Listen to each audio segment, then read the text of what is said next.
Hey guys, I hope you're well. I wanted to come on here to talk about eggs and cholesterol. Does dietary cholesterol from eggs raise your cholesterol? Very, very controversial subject. A lot of people talk about it, and a lot of people talk about this in general, about dietary cholesterol. And unfortunately, things are on social media or on media per se are headlines, they're sensationalized, and they take one nutrient only, and the context is lost in between. So people that are learning things from media and they don't actually look at studies, they get very confused, or they go for one simplified question or answer, and they kind of lose the whole picture. And that is a problem. The reason why I'm doing this is because I was at a dinner on Friday night, and the lady next to me said she had high cholesterol, so she didn't want to have the cheese, but she was having beef. And then the person that organized the party was talking to other people, and she was just saying with certainty that it was a fallacy, this whole rumor that eggs raise cholesterol. She eats eggs every day. Now, I don't know her blood work, so I cannot comment on that, but I left it. I didn't want to be belligerent or even contradict her talking to people, but it did bother me that there was this misinformation being carried forward, because people unfortunately learn from this conversation and they just Chinese whisper forward. So we have to look at science. What does the science say? There are many studies out there. There are studies that will prove that eggs don't bring cholesterol up, and I will get to that in a minute, because before that, I want to show you how these studies have been done. So when researchers started the whole egg thing, some studies started looking at students, because they pretty much, have a pretty shitty diet. So let's see if these people add eggs in their day, 1 egg a day, and we see a difference. And these students added 1 egg a day for a month, and the cholesterol went up. Now, of course, it wasn't a controlled study, so we have to assume that they listened to guidelines, but we don't know. So we're like, okay, let's just do another study. So they did a blind control study. In a blind control study, what they had was a placebo, which is not really easy to do, but the scientists replicated eggs, or the texture of eggs, flavor, color, everything. So the people in the trial and the researchers, they didn't know which was which. There was a controlled study, a control group that was having the placebo, and a control group that was having real eggs, and they started with one group starting with the placebo. Their cholesterol went down. The other group started with eggs, their cholesterol went up, and they switched, and the same happened. The people that had high cholesterol and moved to the placebo, they saw cholesterol go down. The people that started having real eggs saw cholesterol go up. Okay, why did that happen? Well, because there is a range in the dietary, but in our physiological dietary patterns that will allow these movements when we have nutrients in a high amount from a food. Okay, so a single food will affect that way. Now, what they found, however, is this: with everything, this blood pressure, glucose, with everything, things go up with our dietary inserts or habits, and then they plateau. They find a platform. It's just like our weight, right? We can lose weight, and then we just get to a point where we don't lose anymore. So we get physiologically to that plateau, and we stay there, because otherwise, can you imagine what would happen if things just kept on going up? Disaster. Our body adapts and tries to keep things at a stable level. Now, the stable level might still be unhealthy and prone to giving you strokes and so on, but there is that plateau. So when scientists that have an interest in proving a point, like, oh, the cholesterol from eggs don't bring the cholesterol up, they may be looking at that range. You're already at the top range. So honestly, even if you already have a standard American diet or Western diet, you already have a lot of saturated fats, which increase cholesterol. You have a lot of beef and cheese and so on. Then you will see cholesterol not go up, because you're already at that plateau range. And you can also compare then to foods that also have a high cholesterol, like the beef and the cheese especially. So when you are kind of comparing these two, you can see that things don't really move. The needle doesn't move, so it seems like, hey, but eggs don't raise cholesterol. The other thing to do, though, is also that scientists have been looking at high cholesterol, so HDL cholesterol going up with LDL, and we've been taught wrongly that we label HDL as good cholesterol, LDL as bad cholesterol. This is not entirely correct, so I'm moving away from using these terms, because now I know better.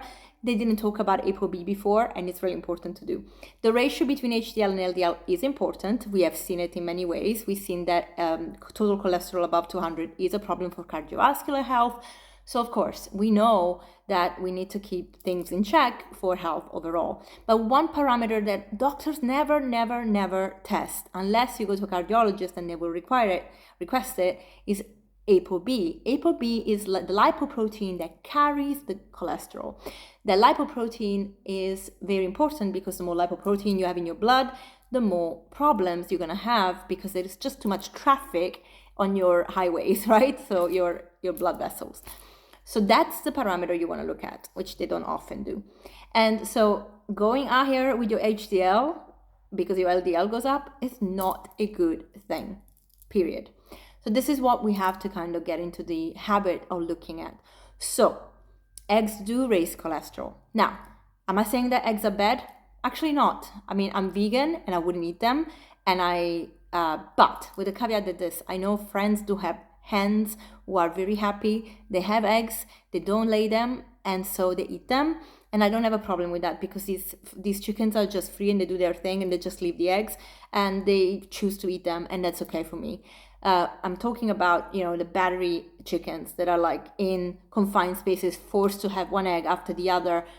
That's cruelty, and I would never support that. So very different arguments here. Even as a vegan, I acknowledge that, okay, because I do believe that we have a symbiotic relationship with nature. And I know I have friends that have chickens, and if they lay the egg, they lay it. If they leave it, they eat it. So I'm like, okay, if that's what you want to do, that's fine. But anyway, in terms of science, if a healthy person has an egg, try 3 times a week even, it's not a problem, right? It won't probably impact them. If a person, however, is already overweight, has high cholesterol, and they probably even are not even at their ceiling range, and they just keep on eating unhealthy, and then they have eggs, it's very likely that that's not a smart choice, because, well, their cholesterol will keep on going up. So you want to look at your numbers. You want to do your blood test. It's really, really important. The other thing that we have to look at is when people are like, okay, I don't have the yellow, I just have the white because it doesn't have the cholesterol. People that eat eggs because of protein, because they are scared of not getting enough protein, we need to put this issue to bed.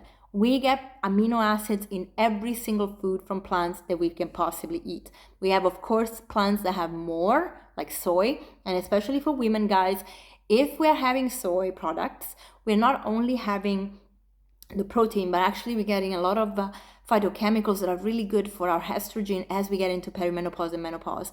We also put that issue of cancer to bed when it comes to estrogen from plants. It has been proven wrong. In fact, soy has been proven to be protective against things like breast cancer. So we have to really just start looking at the science, because everything we learned from popular pop fashion or pop fashion news is just not correct. Like, it's a fashionable thing to say, oh, cholesterol, bad cholesterol, good cholesterol, but it's not accurate. So we have to be accurate. So you don't need to eat like 10 egg whites a day. You don't have to buy the egg whites in a jar or whatever. They're now selling it in bottles. You have to just eat a whole food, plant-based diet that is very varied. If you choose to have eggs because you're healthy and you like them, do so. But if you feel that you have to have them because they give you more protein or because of whatever, you don't have to. We have to be realistic. We have to start sharing accurate information and studies. So I'm going to put the studies below. Please look at them, because the gold standards of science is controlled studies. When they are double blinded, it's even better, because now we're not getting any bias here. We don't know what's going on. We just, at the end, see a result and we can see what the parameters are. Those things are important. So we have to be just mindful about those little things. They make a difference. They really make a difference. Otherwise, we just get lost in he says, she says, and I can see people are confused when it comes to nutrition. I told you I was at a table listening to people. I was only listening, and it was like, wow. And even the fact that I had a client that was there, is doing the cleanse with me with Dr. Morse, because he had fatty liver disease. His kidneys are not filtering properly. Like, so many things that I'm trying to fix and adjust, and it's not the easiest thing. He was talking to somebody in front of me, and this lady who looked like, she could do with a lot of love.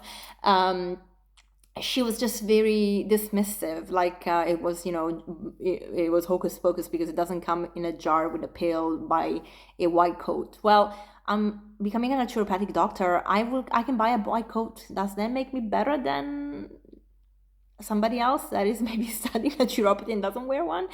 I don't know. I just feel so like, oh God, this is exhausting. But anyway, I just keep myself together because otherwise it's like you have to argue with everybody. And I hate arguing with people that are ignorant because it's an opinion and you can't argue with your opinions. We can only argue with facts. So in this case, I'm showing you the facts. This is what the science says. We have a lot of misunderstanding when it comes to cholesterol, with a lot of stuff. So let's just put this stuff to bed and let's realize that, yeah, actually, it really does depend on context, on the person's health. There's so many things that we have to look at. So we can't just go out there and say, oh, eggs are fine for everybody. Or we can't just isolate a macronutrient or micronutrient. You can't just do that because that is always getting you into trouble. I did an interview with Dr. T. Colin Campbell, and we talked about how oversimplifying nutrition, just like overcomplicating it, has created massive problems because people just take one nutrient and then they make a big hoo-ha about it and they focus on one food that has a higher part of that nutrient, and it becomes just like, wow, okay, step back for a moment. So let's be clever. If you have any questions, if you want to know more, then let me know and I'll do more videos like this. Bye.